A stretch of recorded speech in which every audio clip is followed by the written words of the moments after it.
السلام علیکم ورحمۃ اللہ وبرکاتہ۔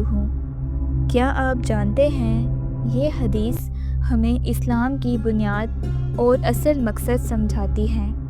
روایت ہے ابن عمر رضی اللہ عنہما سے، فرماتے ہیں کہ فرمایا رسول اللہ صلی اللہ علیہ وآلہ وسلم نے مجھے حکم دیا گیا کہ لوگوں سے جنگ کروں تاکہ گواہی دیں کہ رب کے سوا کوئی معبود نہیں اور محمد صلی اللہ علیہ وآلہ وسلم اللہ کے رسول ہیں، اور نماز قائم کریں، زکوٰۃ دیں۔ جب یہ کر لیں گے تو مجھ سے اپنے خون و مال بچا لیں گے سوا اسلامی حق کے، ان کا حساب اللہ کے ذمہ ہے۔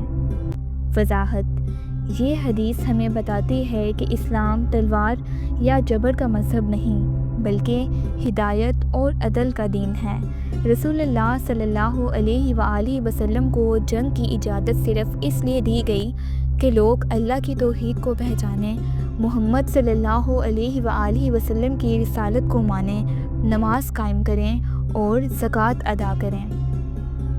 اس کا مطلب یہ ہے کہ جہاد کا مقصد زمین یا دولت حاصل کرنا نہیں بلکہ انسانوں کو اللہ کی بندگی کی طرف بلانا ہے۔ جو شخص کلمہ پڑھ لیتا ہے، نماز قائم کرتا ہے اور زکوٰۃ دیتا ہے، اس کی جان و مال مسلمانوں کے لیے محترم ہو جاتی ہے۔ اگر وہ دل سے مخلص ہے تو اس کا اجر اللہ کے پاس ہے، لیکن اگر ظاہری طور پر اسلام قبول کرتا ہے اور دل میں نفاق رکھتا ہے تو اس کا حساب اللہ خود کرے گا۔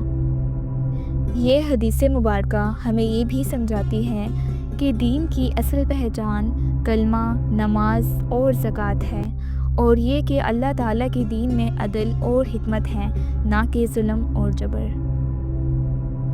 اے اللہ، ہمیں دین کی صحیح سمجھ عطا فرما اور ہمیں اپنے کلمے، نماز اور زکوٰۃ پر ہمیشہ قائم رکھ۔ آمین۔